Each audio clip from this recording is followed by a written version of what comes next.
Cuando quieras. Queridas amigas, queridos amigos, aquí estamos nuevamente hoy martes ya 17 de octubre, aquí acompañado de Miguel el Tapatío, de la tía Juana, su servidor José Saldaña Rico, porque como siempre, miren, en esta caótica ciudad de Tijuana, la vialidad ya saben que no es fácil caminarla. De tal manera que, imagínense, nuestro invitado ya llegó y le damos la bienvenida y le decimos, cuéntame, como dice Julieta Venegas, cuéntame qué te trae por acá. Y le damos la bienvenida a nuestro querido hermano, a nuestro querido amigo Gerardo Navarro Nemónico, que aquí está con nosotros y le damos un cordial saludo. Muchas gracias, Gerardo. Cuéntame, ¿qué te trae por acá? Pues ya ves, tú me invitaste, entonces yo dije, pues voy a ir a conocer al Saldaña. Pues aquí estás, mira, primeramente te voy a empezar a, ¿qué se puede decir? A premiar, porque llegaste, aunque llegaste tarde, porque el tráfico en Tijuana es horrible, pero estás aquí conmigo en este programa, que es el segundo programa. Fíjate, segundo programa de la cuarta temporada. Es decir, estamos hablando de cuarta transformación, aunque dice mi amigo Carlos Cortés Bustamante, oye, es tu tocayo, la cuarta temporada y cuarto transformación. Entonces, cuéntame por favor, qué extraordinaria labor la tuya al traer una serie de libros que vienes a regalarnos. Claro que sí. Fíjate nada más, y nosotros te vamos a regalar a Mellibó primero. Muéstrales a Mellibó, porque Mellibó significa cosecha. Entonces estás ya cosechando. Estamos también haciéndote regalo de estos coricos, que es el producto del Centro de Capacitación para Invidentes, y nosotros lo apoyamos de esa manera y se lo obsequiamos a nuestros invitados también con la taza del rico café con Saldaña. Y dimos hace un momento lectura de tu agradecimiento que recibiste y de las palabras de tu padre, de don Gerardo Navarro Pérez. Entonces, de esa manera, nosotros estamos agradeciendo. Fíjate, aquí vamos te voy a comentar quién está aquí mandándote un cordial saludo. Eduardo Roque, Isaías Plasencia, Ricardo Torres Lira. Entonces ya están con nosotros ellos. Y muestra por favor la portada de ese, que es un libro excepcional, el boxeo personal en el ring de la vida. En el ring de la vida. La vida es un ring. Así es, hermano. Oye, y estamos en el ring nosotros de protagonistas combatiendo a todo mundo. Es campal, completamente abierto. Es campal, es completamente abierto. Fíjate, agradecemos también hasta Hidalgo el saludo de Arellano Saldívar. Entonces, en esta ruta de programas donde lo virtual ya tomó el mando, porque estamos nosotros aquí en Tijuana, en calle Tercera y Niños Héroes, pero alguien está en alguna parte del mundo y hay esa intercomunicación. Es bien importante, y estamos hablando ya filosóficamente, hablando de transmitir, de compartir tus puntos de vista de lo que es la vida. ¿Tijuana es historia de familias? Te pregunto. Historia de familias, pues como todo lugar. Siempre son las familias las que fundamentan. Perdón. Les voy a pedir disculpas que tengo un problema con mi voz. Pero sí se oye. También al Claro. ingeniero Víctor Cortés le mandamos un saludo y está con nosotros. Es que estamos nosotros que al margen de ideologías, al margen de situaciones económicas, los esfuerzos personales se hacen presentes. Y yo recuerdo a tu padre, muy en especial, cuando estaba en la librería de Elta. Él la fundó. Él fue el que hizo esa librería primero. Era el negocio de mi tío, que era un hotel. Y mi padre empezó a trabajar. Y a él fue el que lo empezó a rellenar. Porque la entrada de la librería, bueno, la entrada del hotel era un hotel de paso, ¿verdad? Entonces tenía que tener una fachada para discrecionalidad. Y mi padre empezó a trabajar ahí y empezó a hacerlo crecer. Y parte del efectivo de mi padre fue precisamente que empezó a escribir a México, a las editoriales. Entonces ese contacto fue como empezaron a llegar más libros a la ciudad. Un referente bien importante es el testimonio que estamos dándole a una familia que es la familia de tu papá. Y de mi mamá también. Y obviamente de tu mamá. Platícame, por favor, de los dos. Platícame de tu familia, de cómo han estado en esa encomienda que encontró tu padre en un hotel de paso que se llamó Creo que se llamaba Hotel Delta. el Delta. Es de mi tío, o sea, es el tío. ¿Cómo se llamaba tu tío? Hermenegildo. El famoso Hermenegildo. Así es. Y bueno, creo que es del papá ahorita. Ajá. Él, no, nada más que yo sinceramente venía pensando en otras cosas en mi mente, así que me estás haciendo que me vaya al pasado. Y No es fácil, no es fácil. Pero vamos a retomar con tranquilidad esta plática para que nos cuentes todo lo que tú quieras, porque filosóficamente hablando, repito esa palabra, tú eres un reflexivo de la vida. Así lo veo yo. Sí, hay mucho de eso, pero esa reflexión nace de una gran intensa aventura de vivir. O sea, yo empecé a escribir muy niño y a hacer dibujos y todo eso, pero sentía que no tenía nada que contar. Entonces dije, yo me voy a dedicar a vivir intensamente. Y ya ahora, en los últimos 10 años, es cuando he retomado más seriamente mi escritura, ¿no? 10 años tienes escribiendo. A lo mejor hasta, sí. O sea, obviamente yo siempre he sido creativo, pues. Nada más que yo empecé como pintor, y luego me transformé en poeta, y luego me hice performero, y luego me hice mentalista con el mnemónico, el que recuerda el personaje. Y ya como en el 2008 mi padre me sugirió, dice, ¿por qué no escribes? Y me tocó escribir el último medio año del periódico ABC antes de que se acabara. Entonces yo empecé escribiendo en el ABC primero, el último ABC, ya no el de Blancornelas, obviamente. Y El de don Pepe Robles. Así es. Y entonces yo nunca los conocí, yo nomás mandaba por correo electrónico mis contribuciones, nunca los vi realmente. Y solamente recogí. ¿Las guardas todavía? Tengo 1 o 2 recortes de ellos, de esos artículos, sí. Porque fíjate que en este contexto de vida, en este programa que es El Rico Café con Saldaña, también te voy a hacer entrega de este ejemplar que se llama Cuentos de Rosarito, de otro extraordinario compañero nuestro que es Juan Manuel Nieto Inestrosa.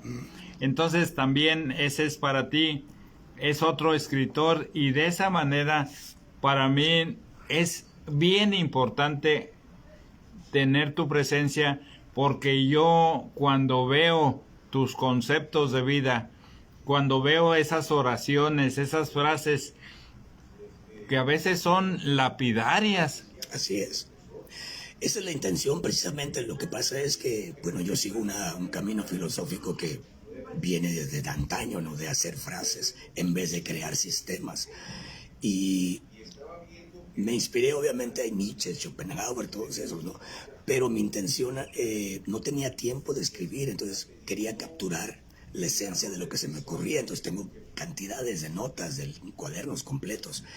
Y poco a poco fui construyendo con base a eso.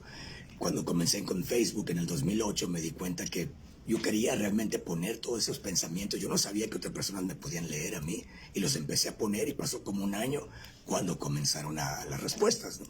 Pero esa es la intención de poder hacer conciso un pensamiento de tal manera que el cuadrito que te da Facebook no se hagan las letras chiquitas. Entonces el reto es como esos cuadritos que te acuerdas que tenían numeritos y que tienes que acomodar el 1, 2, 3 y que nomás tenía uno vacío y que los tienes que mover.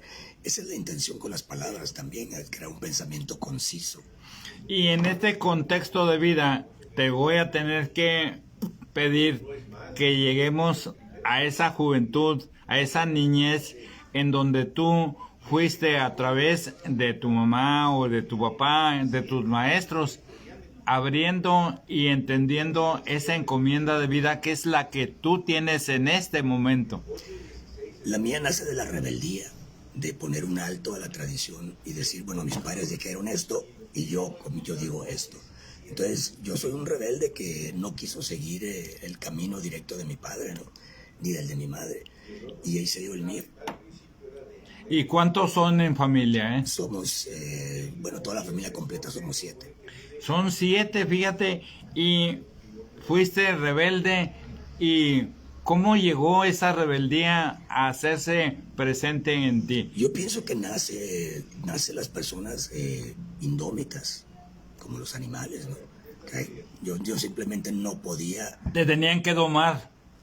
No lo pudieron hacer nadie. Mi padre me pegó mucho, la verdad que sí me latigaba y no lo pudo hacer, y entre más me pegaba más resistía, ¿no? Y así ha sido toda la vida. Entre más me quieren dominar, menos pueden, ¿no? Entre más me quieren dominar, menos pueden. Y eso es precisamente el meollo de este espacio, porque por un lado Facebook y por otro lado YouTube va a ser posible que nosotros transmitamos esta información de esta tan especial charla, que para mí es un día muy especial. 17 de octubre suma 8 y el 8 es un número cabalístico. Entonces estamos hablando de un rebelde y así tiene que ser la gente. El reto no es ser rebelde, el reto es encontrar la causa y a partir de la causa sobrevivir todas las rebeldías y todas las respuestas de la vida para que puedas llegar a viejo. Y eso es lo que logré. Yo creo que mi logro es ese, que logré llegar a los 60 años sin tener que hacer nada de lo que se tiene que hacer para tener educación, éxito, aceptación y todo eso, ¿no? Entonces para mí es el gran logro poder toda esa vida, esa experiencia ahora poderla sintetizar en una filosofía, ¿no? Y fíjate que, por ejemplo, en el caso tuyo, en la era millennial, el nivel intelectual es tan bajo que cualquiera ha leído un solo libro a pantalla. Pues sí, efectivamente eso es lo que yo veo. Mira, lo que sucede, yo descubrí en la librería, en el tiempo que la estuve regenteando, cuando vas a comprar zapatos, exhibes los pies. Cuando vas a comprar ropa, exhibes el cuerpo. Cuando vas a una librería, exhibes la mente. Entonces, trabajando yo pude ver muchas mentes desnudas y eso me permitió darme cuenta de que pues el nivel cada vez iba, no solamente se vendían menos libros, sino también el nivel intelectual iba haciéndose más masificado, ¿no? ¿Qué es la IA? La IA, la inteligencia artificial. La inteligencia artificial, y de ahí vamos a platicar de lo que es la inteligencia artificial, porque Gerardo Navarro Nemónico asegura que hay gente que dice que tener conversaciones con Dios, pero él prefiere tenerlas con la inteligencia artificial. ¿Cómo se logra ese diálogo interno, personal? Oriéntanos. Mira, cuando uno reza o quiere hablar con Dios, realmente no te habla Dios. Tú eres el que le estás, es un monólogo que hacemos, Padre nuestro que estás en los días, empezamos a hablar, a pedirle. La inteligencia artificial, pues tú le puedes preguntar cualquier cosa y te va a responder. Y te responde de una manera muy objetiva, ¿no? Te informa, o sea, eso es básicamente la interacción, o sea, le escribes y le preguntas. Yo creo que el secreto es hacer las preguntas correctas para encontrar las respuestas. Encontrar las preguntas para las respuestas que sean las exactas. La locura intolerante en el país de Joe Biden. lo que está sucediendo en el Medio Oriente ahorita no ha sido calificado como debe de calificarse, porque esta es una masacre, es una tragedia como la que nosotros tenemos como referencia, por ejemplo, de los armenios. Los armenios hace más de 100 años, 1918, 1919, pues casi eran exterminados y muchos de ellos llegaron a Tijuana. En este caso, los palestinos les está sucediendo lo mismo y vemos millones de personajes que están a punto de dejar esta tierra y hay muy pocos que claman justicia para ellos. ¿Qué podemos hacer? Pues mira, yo lo veo de otra forma, ¿no? Yo lo veo más bien que lo que ha estado sucediendo tiene muchos años. Nada más que ahorita, bueno, vuelve a intensificarse, pero pues es lo que hemos hecho en Centroamérica, es lo que hemos hecho en cualquier lugar donde esté la resistencia. Tenemos que protestar, informarnos de más, salir a protestar, en este caso publicar, escribir, informarnos de más, resistir. Si no estás directamente ahí como combatiente, pues es lo que nos toca como intelectuales, es conocer la historia de Palestina, conocer la geografía, conocer los mapas. Yo el domingo todavía me di la tarea de ver Lawrence de Arabia, del 1962, o sea, yo sé que es una cuestión artística, pero te lleva, ¿no?, a la sensibilidad, como no he visto otro documental o otra película hacerlo, ¿no? A mí particularmente yo hice mi servicio en 1989 en Nicaragua. Entonces ya estoy acostumbrado a ver guerra, lisiados de guerra, destrucción y todo eso, ¿no? Y lo que yo vi hacer a los combatientes en Nicaragua sigue siendo lo mismo ahorita. Nada más que ahora la gente pues está más despolitizada, está más informada por un lado de ciertas cosas y más desinformada por otro, ¿no? Al levantarte tú, ya traes una ruta para dirigir tu pensamiento y escribir esas oraciones, esas frases que son las que vas a plasmar en algún libro. Mira, las frases lo que realmente son como especie de prologones, son como pilares.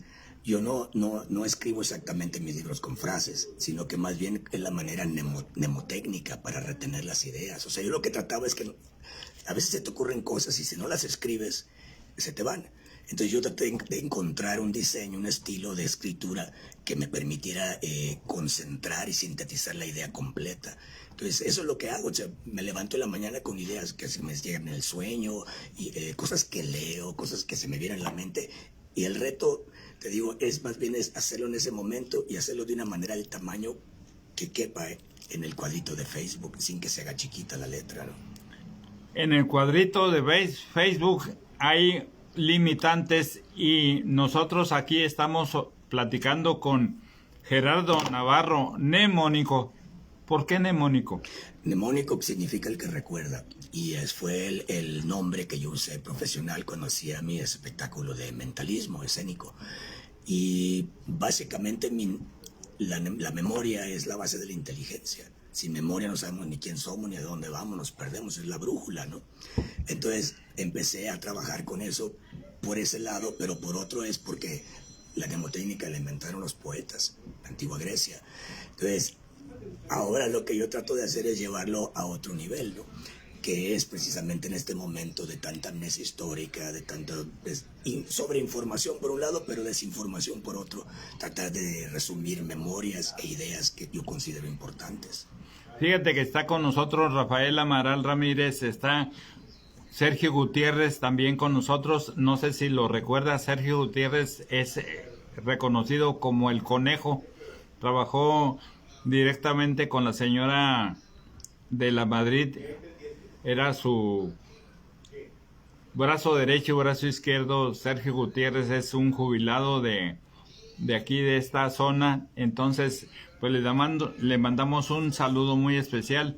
Y platícame, por favor, ese ring que tú ubicaste y lo hiciste un libro. Mira, los últimos meses que estuve ahí en la librería antes de cerrarla, a principio del año. ¿Ya la cerraron? Sí, la cerré. ¿La de la Madero? Así es, la cerré a finales de enero. el Y último mes. qué sorpresa me da. Sí, yo pensé que sí sabías. No, no sabía. Fíjate que estoy por regalarte este libro, no sé si lo tengas. No, fíjate, no lo tengo ese. Sí, este libro va a ser tuyo también. Wow, ese sí está importante. Este es un libro muy importante. Dile cómo se llama este libro al auditorio, por favor. Geografía del estado de Baja California de 1500 a 1975. Yo sé que a ti te encantan los libros antiguos. Ese es un libro de los 60. Wow. Entonces es una parte importante. Esto es otra de las cosechas que vas a tener en este programa para ti. Con mucho gusto es para ti. Wow, esto sí realmente es un tesoro. Y en ese camino, el que recuerda que es quien está presente con nosotros, y este programa desde que se inició era para que tú, querida amiga, tú, querido amigo, recuerdes y que estés presente en ese momento, porque con un solo movimiento de dedos tú estás presente a través de esta tecnología, de esta era digital y demás. En YouTube, en Facebook, el tiempo no va a pasar nunca. Esa es una de las cosas que, sin querer queriendo, nos ubica con el trabajo de Gerardo Navarro Mnemónico y su servidor José Saldaña Rico, porque de esa manera nosotros vamos a encontrar que en una Tijuana, la frontera como hiperobjeto. Platícame la frontera como hiperobjeto, que es un libro que estamos trabajando en él ahorita. Ajá. Mira, el concepto, no me quiero meter muy profundo, pero yo creo que lo importante es explicar es que un hiperobjeto, ¿qué es? Básicamente para mí la frontera es la cara de una guerra que perdimos. Entonces tenemos que usar metáforas para poderla comprender. Un hiperobjeto se caracteriza dentro de la filosofía contemporánea como algo que no lo puedes ver porque es tan grande en el espacio y en el tiempo. Nos trasciende, o sea, lo único que vemos es los pedazos de frontera, ¿no? de cerco, perdón.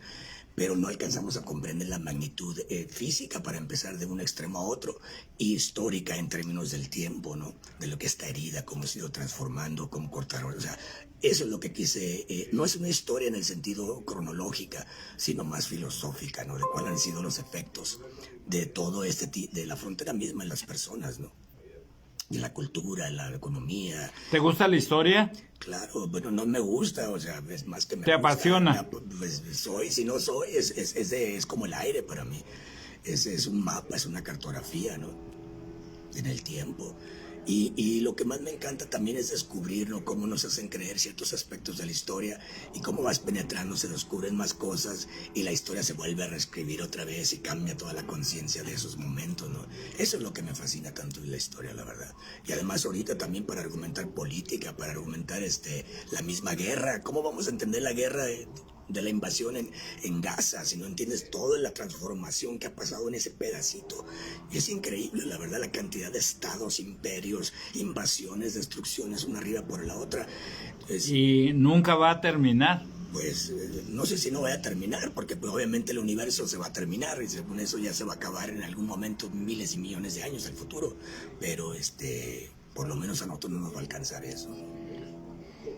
Los hechos y las interpretaciones de los hechos en una frontera. ¿Qué has descubierto tú con esas interpretaciones de qué sucede y los hechos en Tijuana? Pues mira, los hechos yo creo que requieren interpretación. Entonces eso es lo que a mí más me ha interesado, que cómo de repente podemos estar 10 personas viendo un hecho, algo suceder y cada uno va a tener su propia interpretación y cada uno va a querer creer que es su propia verdad.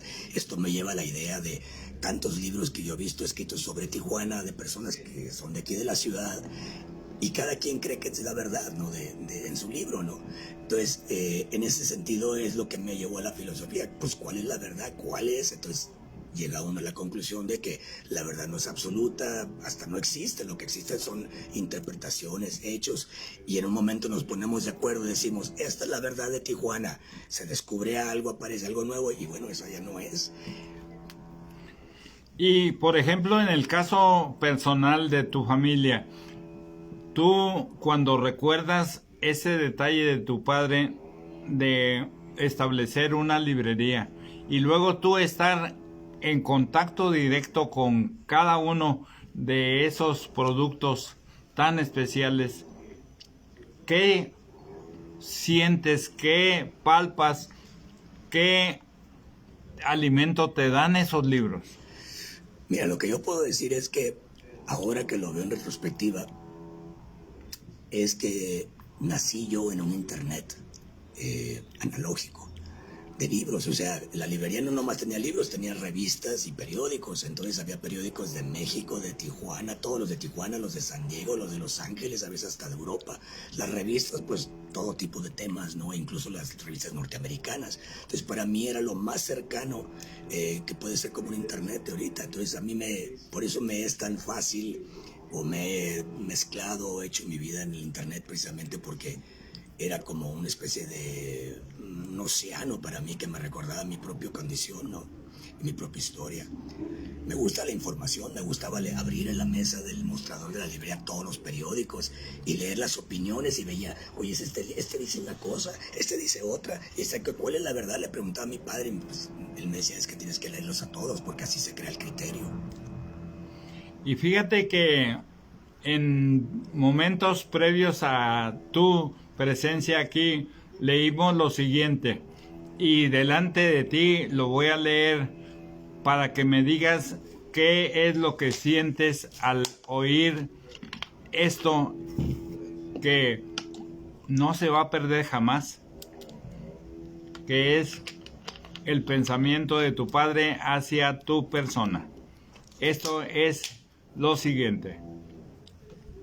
Dice, con orgullo destaco la carta de don Miguel Ruiz, autor del famoso libro Los Cuatro Acuerdos, para mi hijo Gerardo Navarro Mnemónico, por haber llenado y leído su más reciente obra y recomendarla como uno de los acuerdos en la vida del hombre.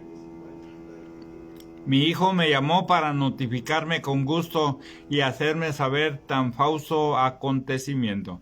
Él está muy contento y su padre, que soy yo, dice don Gerardo Navarro Pérez, lo celebro. Entrada al Olimpo. Querido hijo, adelante, no te duermas en tus laureles, tienes muchas cosas que comunicar al mundo. La tarea del hombre en esta vida es encontrar la verdad y difundirla. Tu orgulloso padre. Pues, ¿qué puedo decir? Pues está bien, ¿no? La verdad que sí me toca, me hace ver. Él me conoce muy bien, pues sabe que he peleado mucho y resistido. Y pues, ¿qué te puedo decir? O sea, a veces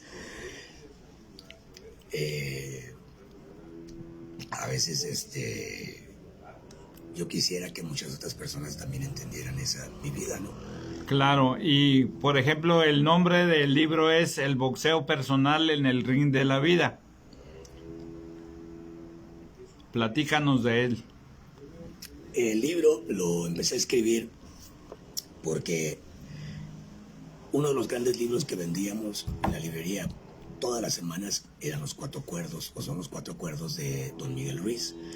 Y yo lo leí mucho, es más, hasta tengo los CDs en audiolibro y lo escuchaba en el coche cuando iba y venía de la librería a la casa librería, y lo estudié por años. Entonces yo me preguntaba, creo que se necesita un libro un poco más práctico, o sea, esa misma filosofía pero traída un poco más a la tierra, ¿no?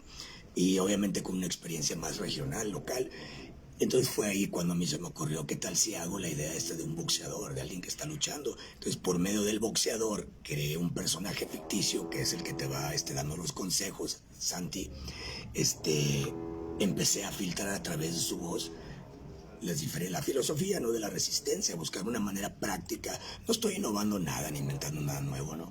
Lo innovador de esto es el formato, es la voz, es las ilustraciones con la inteligencia artificial y además la manera en que estoy presentando la información, ¿no? Y eso lo hice de una manera sintética, de una manera, digamos, ahora sí, como decías tú, lapidaria, y al mismo tiempo combinándola con la ficción y combinándola con cartas que se las envían otros personajes ficticios desde otras partes del mundo que de alguna manera leyeron una versión anterior a la mía, porque yo lo que explico es que yo estoy tomando el manuscrito de Santi, de este boxeador, y lo estoy presentando como editor. Entonces, de alguna manera, este señor ya lo había publicado de manera autóctona y le mandan las gracias a otras personas que tuvieron la oportunidad de leerlo. El libro está dividido en los 12 rounds de una pelea, cada uno es un capítulo y voy explicando diferentes aspectos pues de que tienen que ver tanto con el boxeo, porque obviamente cualquier boxeador sabe que tiene que prepararse mentalmente, no es solamente una cuestión física. Entonces yo quise retomar esa idea del entrenamiento mental como si fueras un boxeador, pero llevado al mundo de la superación personal, ¿no? Y sobre todo para ganar, porque el boxeador tiene que tener como encomienda el triunfo. Pero por ejemplo, en esos 4 acuerdos de don Miguel Ruiz, nosotros tenemos que retomar que hay que ser impecable con tus palabras. Así es. No te tomes nada personalmente, no hagas suposiciones y haz siempre lo máximo que puedas. Fíjate que en este programa, que es el Rico Café con Saldaña, tenemos la proposición de que se aprendan la regla número 1, que es la máxima del juego del ajedrez: pieza tocada, pieza movida. Así es. Entonces, en ese contexto, cuando tú decides hacer algo, ¿qué tal si? También tienes que tener en cuenta qué tal si no. Entonces, platícame ese qué tal si, en el cual tú escribiste este tan especial libro, que es un libro rebelde de Gerardo Navarro Mnemónico. Bueno, el libro no es rebelde, la verdad. Es más bien, aquí presento la parte madura mía, de ser conocimiento más accesible al público general. Eso es lo que hago. Yo usualmente he escrito más especializado, más crítico. Entonces, aquí quise hacer el intento de acceder a las personas. Las probabilidades del éxito, no éxito, yo pienso que tienen que ver mucho. Yo soy un jugador, como mentalista, yo fui a estudiar magia a España y me lo practiqué por casi 10 años, estuve viviendo de eso, ¿no? Y aprendí a ver el mundo de una manera muy distinta y tiene que ver con los trucos de la vida, por un lado, y por otro lado lo que tiene que ver con las matemáticas. Y tiene que ver con este aspecto de los apostadores. Tiene que ver cómo calcula alguien que va a Las Vegas, alguien que se siente enfrente de la ruleta, cuál es la mejor estrategia para poder ganar, ¿no? Y obviamente todo eso ya está calculado matemáticamente, es cuestión de estudiarlo. Entonces, ese conocimiento yo lo empecé a aplicar y hay ciertos descubrimientos recientes en los cuales dice que si logras sobrevivir una cierta cantidad de tiempo, no va a ser, usualmente creemos que nos vamos a decrecer las oportunidades de tener éxito. Ya tienes 60 años, ya tienes 50 años, no es cierto, no es así. Las matemáticas demuestran que entre más sobrevives, más retos y logras encontrar más soluciones, se van sumando las probabilidades hacia ti, ¿no? Yo sabía muy claramente, porque he leído muchas biografías de otros filósofos todavía más rebeldes que yo y más extremos, y logran sobrevivir, logran quedar las cosas ahí. Entonces tienes que escribir. Eso fue lo primero que yo tuve que hacer. Tengo que escribir. Si a mí nadie me va a publicar, si nadie me va a respetar, si nadie va a hablar de mí, esa no es responsabilidad de ellos, es la mía. Entonces yo tomé una responsabilidad sobre mi vida para hacerla de cierta manera, y cada problema que me he metido le he encontrado la solución, y eso me ha sacado mucho más fuerte. Y obviamente voy sumando esa experiencia, la voy alimentando con teoría, con estudios, y la voy haciendo más sofisticada, ¿no? Y mucho más manejable y precisa, ¿no? Y así fue como manejé. Yo no tenía conocimientos de administración ni de negocios por la librería. Yo nunca me he dedicado a eso, pero le entré sin dudar, porque ya tenía un plan y apliqué todo lo que aprendí como el mnemónico. Lo apliqué en la librería, en la publicidad, en la administración, en el manejo, en el acomodo, en el diseño interior. Todo lo hice así. Estos 4 acuerdos, ¿cómo los recibiste? ¿De tu padre? No, yo lo leí el libro. Ah, tú fuiste directamente y encontraste esa mina de oro. Mira, mi padre, pues obviamente uno tiene que tener el respeto y el amor y el cariño por mi padre, y obviamente es absoluto de mi lado, pero ese es el cariño, esa es la vida emocional. La vida intelectual y mi padre somos muy diferentes. Él es conservador y yo no soy conservador, ¿no?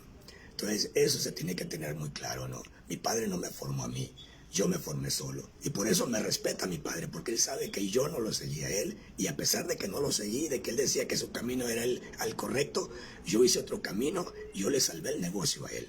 Y aparte de que le salvaste el negocio, aparte que seguiste otro camino, fuiste fiel a perseverar y hacer lo que tu pensamiento tenía ya como encomienda.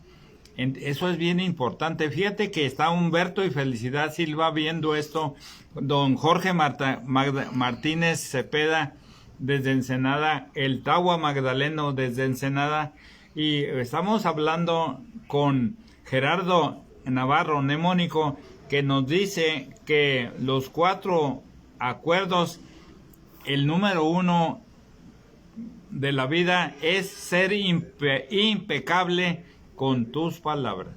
La impecabilidad, como la maneja don Miguel Ruiz, tiene que ver con el ser íntegro contigo mismo. Eso es lo que quiere decir. O sea, no nada más la impecabilidad en el sentido de que no digo malas groserías, no es nada que ver con eso. Tiene que ver con, si yo digo que voy a hacer esto, eso es lo que hago. O sea, cuando digo sí, sí, cuando digo no, es no. Entonces, eso me ha llevado a muchos problemas sociales con personas que no comprenden esa parte tan, o sea, con la que yo me aferro, ¿no? Pero esa es la que me ha salvado también, ¿no? Entonces la impecabilidad tiene que ver con ser honesto con lo que nace a ti en el interior. Ahora yo estoy interpretando las palabras de don Miguel Ruiz, ¿verdad? Fíjate que está Leonardo Palacios con nosotros, y Leonardo Palacios tiene un espacio en Facebook y en YouTube en donde Tijuana en el Tiempo. Me encantan los programas, me encantan tus programas. Aquí está con nosotros Leonardo Palacios, y en este contexto hablamos del presente, pero nos vamos a ir al pasado. En el ABC, que era un periódico bien importante, ABC, que son las reglas de nuestro alfabeto, es las letras de ese alfabeto. Nos fuiste caminando, y ¿recuerdas tú esas cartas que tú enviabas? Sí, las recuerdo. Yo hacía lo mismo que estoy escribiendo, nada más que era en prosa larga. O sea, no eran pequeñas frasecitas. Trataba de dar mi resumen político, cultural, existencial, filosófico, que es mi estilo de escribir. O sea, mezclo muchos géneros, estilos en una forma, ¿no? El ABC para mí, realmente lo que me conecta con el ABC es con Blancornelas, el original, con el Gato Félix. Ellos, yo los veía ahí en la librería pues, todos los días, prácticamente tomando el café con mi padre, ¿no? ¿En cuál de todas? ¿En la Boulevard Aguacaliente? Ahí es donde estaba el edificio del consulado americano. Fíjense que vamos a irnos a ese espacio porque voy a mencionar un personaje bien interesante, que era el que caminaba ahí y cruzaba esa ruta de la librería de Gerardo, el ingeniero Jorge Ruiz Fitch. Estaba arriba, yo lo conocía. Platícame algo de estar viendo ese tipo de personajes divagar y platicar con tu papá. Mira, el ingeniero a mí me caía muy bien, la verdad. Era un señor muy respetable, un señor muy bien parecido, elegante, muy inteligente y un buen sentido del humor también. Pero yo estaba muy joven, entonces no tenía la manera de hacer una apreciación más crítica. Ya fue al último, esta es la última anécdota, la última vez que lo vi, fue la insurrección, durante la insurrección zapatista. Y el 1 de enero, fíjense. Así, que es el 94. Entonces, fue en ese tiempo. Y yo me acuerdo que, pues, obviamente todos en la librería me conocían que yo era el rebelde. Yo ya había leído Marx. Oye, andabas en Nicaragua. Imagínate, sí. En esos tiempos, donde la verdad es que los trancazos se oían y se veían duros.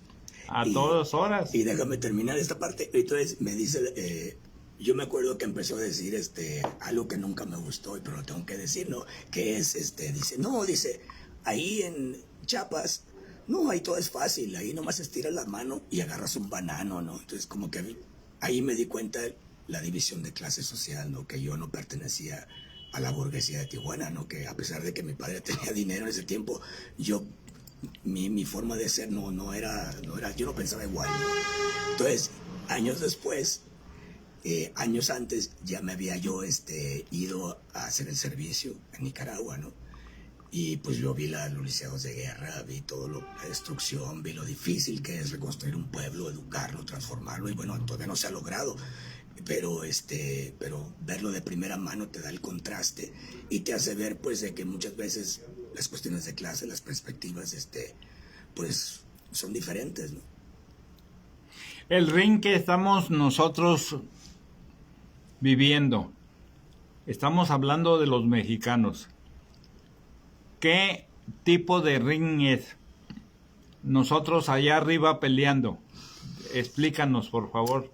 Pues la metáfora del ring es muy sencilla, pues todos los días nos levantamos a enfrentar el mundo. Salimos como digamos, de nuestra esquina, que es nuestra casa, y nos enfrentamos al mundo. Obviamente la idea, lo que yo trato de hacer es de que es importante prepararse antes, reflexionar, tener un plan, qué voy a hacer, para que los golpes de la vida no te vayan llegando sorpresivamente, ¿no? Ir preparado, ¿no? Obviamente la ciudad es un lugar donde todos están compitiendo. Las nuevas generaciones, obviamente, todas están en una especie de competencia campal, a ver quién es alguien, ¿no? Las oportunidades, todo se ha hecho cada vez más escaso, cada vez somos más. Entonces el ring de la vida, pues ya no solamente es un enfrentamiento 1 a 1, sino es un enfrentamiento campal. Es un enfrentamiento campal. Y si hablamos de grupos, por ejemplo, el grupo cultural, ¿qué has referido tú en torno a ese tan especial grupo que dirige de una manera muy especial a la ciudadanía? Porque hace poco cuestionaste que los autores, actores y demás de ese tipo del humanismo burgués. Así es. Bueno, mira, no es nada personal con nadie, ni eso no se debe entender de esa manera. Es más bien una cuestión más ideológica, ¿no? Yo lo que veo es que el humanismo burgués, lo que sucede es que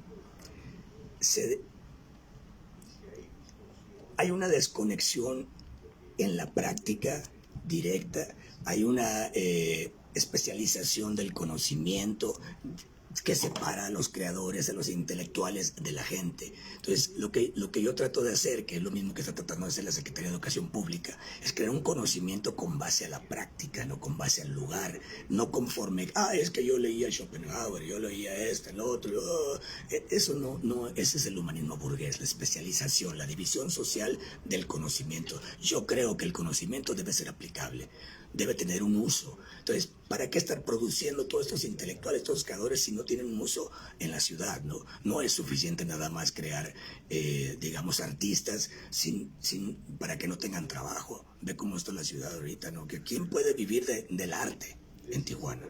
Nadie. Entonces, ¿para qué estamos reproduciendo en la universidad de la UABC tantos artistas? Si no necesitamos artistas, necesitamos otro tipo de conocimiento. Ahí yo identifico el problema desde la fundación de las humanidades en la UABC y que tiene que ver con esta idea que vuelve al humanismo tradicional, humanismo burgués, donde se ha especializado el conocimiento y pues no se le vea una aplicación. A veces se ríen de mí, que yo les digo, oye, pero esa reflexión, ¿cómo la aplicas a la vida? Ja, ja, ja, ja, ja, la filosofía es otra cosa, ¿no? Y la vida es un sueño y tú haces referencia de diferentes contextos filosóficos a través de nacionalidades. Por ejemplo, nos vamos a tener referencias europeas.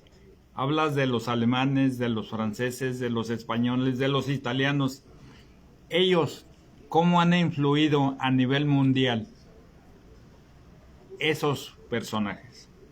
No me quedó clara la pregunta.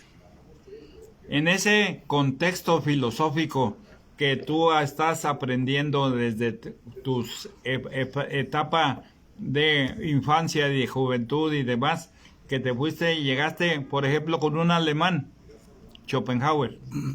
Entonces, ¿por qué te jaló? ¿Por qué te jaló un francés? ¿Por qué te jaló un inglés? ¿Por qué te jaló un italiano? Es que yo no veía nacionalidades, yo veía libros. O sea, libros en castellano, o sea, todos eran, si tú ves libros en castellano, pues todos son castellano, ¿no? Entonces lo abres y lo lees, y si te gusta lo que está ahí, pues te enamoras de ello, así de sencillo. O sea, no hay ninguna preferencia porque voy por los italianos, no, yo tenía acceso, es que tienes que comprender. Los conceptos que estaban inmersos en ese lenguaje. Así es, y además es como tú tienes, imagínate que yo nací en una librería completa, entonces yo no tenía que realmente trabajar en la librería, entonces yo me iba y leía y me quedaba tenía que estar en la librería, pero entonces me ponía a leer. Y a mí no me importaba de dónde venían los libros, la verdad. Yo nomás quería saber. Entonces poco a poco fui sumando, ya después tuve que formalizar y decir, este viene de Alemania, y este viene de Italia, o este viene de Inglaterra, Wittgenstein o lo que sea, ¿no? Pero no nació así, yo nací de una cuestión más de caósmosis, ¿no? Dice que hay gente tan falsa que ni siquiera puede mentir, porque para mentir se necesita ser buen actor. Y aquí llegamos de lo que es el contexto de artista al actor. ¿Qué diferencia hay entre un artista y un actor? Bueno, un artista y un actor también es un artista, ¿no? En el sentido de que la palabra artista, digamos que se deriva de la artesanía, ¿no? De que tienes que tener una facultad de construir, de un cierto conocimiento, que te permite expresarte o darle forma, práctica a tu oficio. Digamos que hay artistas, obviamente pintores, hay actores, y cada uno tiene un desarrollo muy específico que históricamente ha ido evolucionando y lo estudias, ¿no? A mí me pasó eso, yo quería aprender de todo. Aprendí a pintar, aprendí a escribir, aprendí a actuar, aprendí un poquito de música con percusión, o sea, tratando de hacerlo todo eso porque sentía que el arte, en este caso ya más general... ¿Te gusta cantar entonces? Lo hice por un tiempo, pero mi voz no la hizo, pues,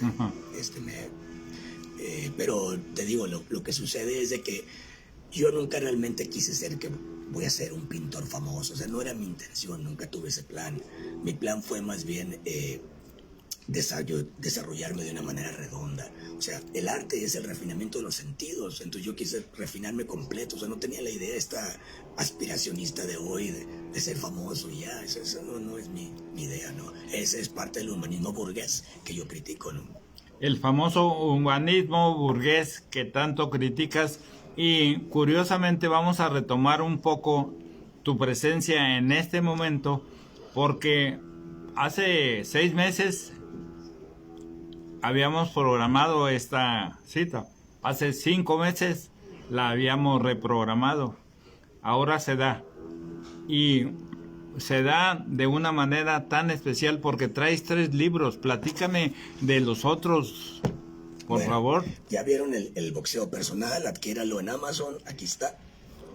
Permíteme, para yo decirles a ustedes, queridos amigos, que en Amazon puedes descubrir tu poder personal y golpear a la vida con determinación. Fíjense nada más, golpear a la vida con determinación para que la vida sea noqueada.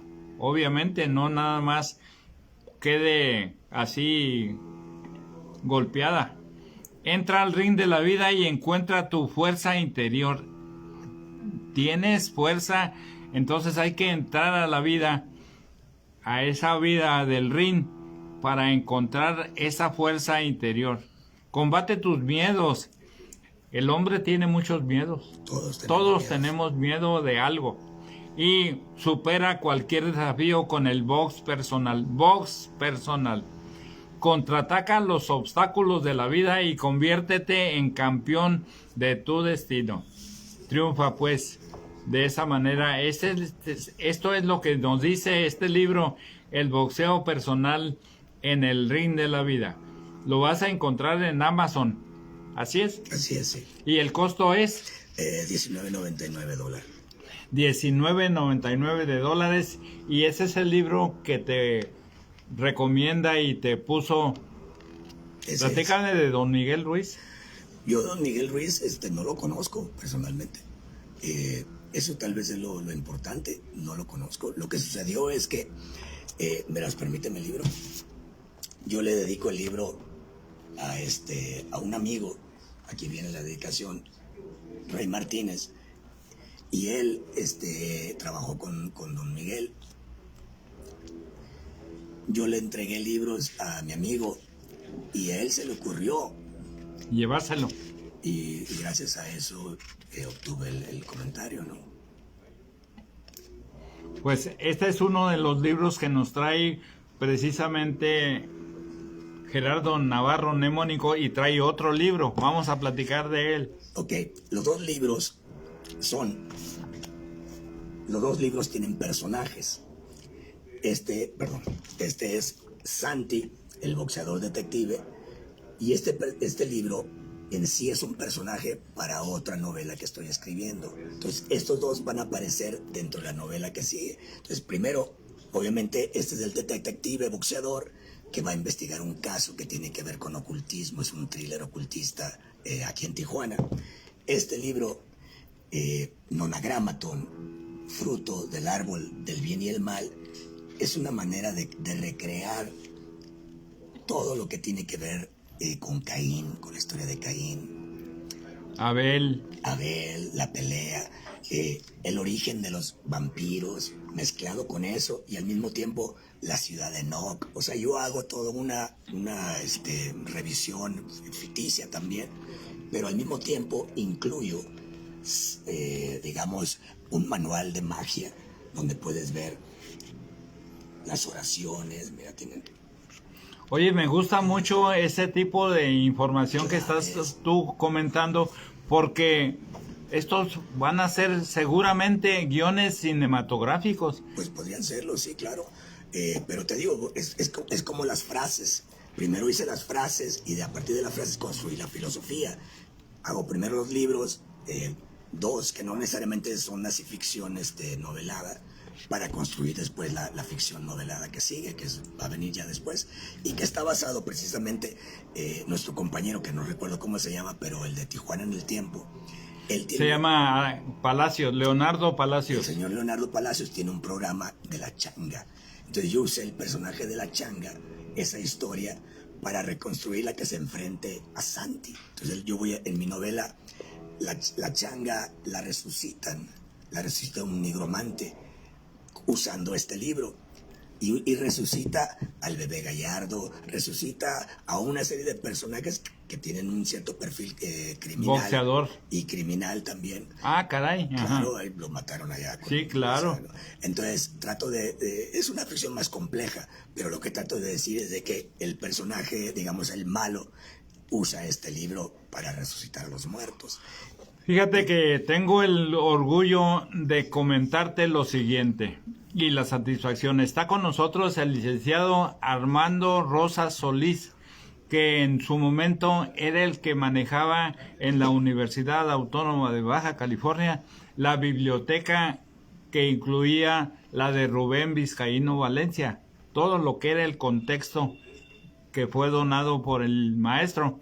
Entonces, ahora jubilado ya, Armando Rosas anda en el Valle de Guadalupe haciendo vino y está aquí con nosotros. Te mandamos un extraordinario abrazo, enorme abrazo, Armando. Gracias por estar aquí con nosotros. Y entonces ya vemos 2 novelas, 2 libros, y vamos al tercero. El tercero lo hice, se llama Tijuana, Valle de Leyendas Paralelas. Y lo que quise hacer aquí es retomar la historia de Sorabeja, de la Tijuana. Y la reescribí toda, hice investigación. No yo estoy manejando una especie como de documental ficticio, como el History Channel, que no necesariamente todo es documental, tiene elementos de ficción. Te voy a comentar algo que a lo mejor lo sabes, a lo mejor no. pero Raciel de Lugo Díaz es amigo mío de infancia. Y todos los hijos de Raciel de Lugo Díaz, Raciel, Carlos, la Nadia, todos ellos son parte de mi vida. Entonces, Raciel de Lugo Díaz era el hijo de Sor Abeja. Yo tuve la fortuna de estar cerquita de Sor Abeja. Y curiosamente, entonces, estás retomando eso y tenemos nosotros la intención a través de la familia de Sor Abeja. Ahí está con Pablo L. Martínez. Así es. Ahí está con Pablo L. Martínez, Pero, Olga Vicenta Díaz Castro. y uno de los detalles, yo le puse un círculo aquí a la fotografía, porque de repente vi que el pie de ella estaba sobre el pie de él, Ajá. como una intimidad. Claro. Entonces yo cuestiono, yo no sé, nunca supe nada, ¿no? Si había tal vez, yo no me lo dejo abierto, no sé, a lo mejor hubo una intimidad entre ellos, pero bueno, detalles así que incluyen. Un detalle observado muy especialmente, y yo te agradezco que platiquemos más de este último libro, porque Sor Abeja para mí, Olga Vicenta Díaz Castro, es un referente en el libro más importante que se ha escrito de Tijuana, Las Leyendas de Tijuana. Así es. Es importante en el sentido de la ficción. Claro. Porque para mí, yo sé que, por ejemplo, yo te comenté ayer cuando publicaste el artículo del historiador Pai Pai o Kumiai. Sí, así es. Para eso quería llegar en Fernando Olmos Cañedo desapareció sin nadie entenderlo. Ya. Lo desaparecieron. Entonces, en este contexto de vida, Fernando Olmos Cañedo era Pai Pai. Y la tía Juana es otro de los referentes Pai Pais. Y en ese caminito se hizo historiador y escribía sobre las cuestiones de los nativos. Entonces, por eso lo rescatamos, tuvimos la fortuna de tener su amistad a Fernando Olmos Cañedo, pero también lo desaparecieron. Desaparecieron. Sí, él nunca se sabe cómo quedó, dónde se perdió, ni mucho menos. Fernando Olmos Cañedo. Sus trabajos fueron publicados por la amistad que tenía con Rubén Vizcaíno Valencia, pero hasta ahí. Es que los indígenas nativos de esta región son de los que más han dado la lucha, eran de los más feroces. Eso en mi investigación. Eso sí, pues en Santa Catarina, en toda esa parte, era donde ellos estaban habitando. Claro, y yo sinceramente hice el comentario porque yo no creo que, yo soy el invasor, pues nosotros somos los invasores de ellos, nosotros les quitamos su tierra, somos los mestizos. Entonces yo no siento que Tijuana tiene que estar conectada directamente a la historia original de aquí, de este territorio, que cruza obviamente a Estados Unidos, ¿no? Pero lo que yo quise hacer con esto es que la historia de la tía Juana que cuenta Sor Abeja, en términos de la influencia que recibió de Martínez, ella trae la raíz completamente histórica en la que utiliza a las misiones para poder contar su ficción, y eso es lo que me gustó, que en la ficción misma ella va contando, digamos, la historia de la colonización de los jesuitas por toda la Baja California. Esa es la parte que a mí me fascinaba, ¿no? El hecho de que también estuvo antes de que comenzara el Rancho Tijuana y todo eso, y que cómo lo termina la novela, que desaparece en el tiempo, que pasa a Fray Junípero Serra, todo ese tipo de cosas me encantó. Entonces yo dije, yo quiero recuperar esa historia, porque ya no hay, los hijos, por lo que yo sé, no han vuelto a autorizar, no han vuelto a hacer un intento. Lo vamos a hacer, y te lo prometo, porque yo soy amigo de Daniel, de Carlos y de Raciel, al igual que de Nadia. A Nadia, Raciel de Lugo, su hija, le puso Nadia por Nadia Comaneci. Entonces, en ese contexto hemos estado muy ligados y ya tenemos esa encomienda de hacer ese libro. No, pues muy bueno. De reeditarlo. Seguramente esto que estamos grabando se va a documentar. Yo agradezco mucho tu presencia. Ahí está Olga Vicenta Díaz Castro, y con el plano de la tía Juana. Un fotomontaje que hice, entonces me tomé algunas libertades creativas para hacer eso, ¿no? Obviamente, precisamente, yo inventé una historia para poder recontar la historia de Sora Vega, porque obviamente yo no puedo publicar la historia de ella, porque pertenece, por derechos de autor, pertenece a otra persona. Entonces yo lo que hice es que voy a contar la historia y meterla a ella para que cuente la historia de otra manera, ¿no? Y así de esa forma dar a conocer de una manera sintética, porque la historia de la tía ¿Y el Juana libro se llama? se llama Tía Juana, Valle de Leyendas Paralelas. O sea, la idea de que hay muchas leyendas, que a lo mejor es la misma leyenda, pero uno la cuenta de una manera, otra la cuenta de otra. Entonces la idea es Hay que fijarlo bien para que se vea. Exacto. Miren, ese es Tijuana, Valle de Leyendas Paralelas. Yo estoy extraordinariamente agradecido con Gerardo Navarro Nemónico el día de hoy, que es 17 de octubre, y estos minutos que faltan. ¿Qué te ha parecido la plática? excelente. Tenía mucho tiempo que cuando era el mnemónico, pues tenía que hacer la ruta de medios y estaba muy acostumbrado a todas las entrevistas. Esta es la primera entrevista que doy, yo creo que en 10 años. Muchísimas gracias por darnos esa posibilidad. Esto se va a subir a YouTube como el segundo programa de la cuarta temporada de Un Rico Café con Saldaña, que en un momento te voy a presentar con Carlos Cortés Bustamante, quien es el que nos hace posible estar en este espacio y que, como ves, le encanta leer. No, sí, muy bien. Y te muestro y te presumo esa figura que es la de la señora María Rubio de Sandoval, que tuvo bien ella hacer el primer asilo de ancianos San Vicente de Paúl en la Colonia Libertad, y Guillermo Sánchez Memos, que tampoco físicamente no se encuentran ya con nosotros.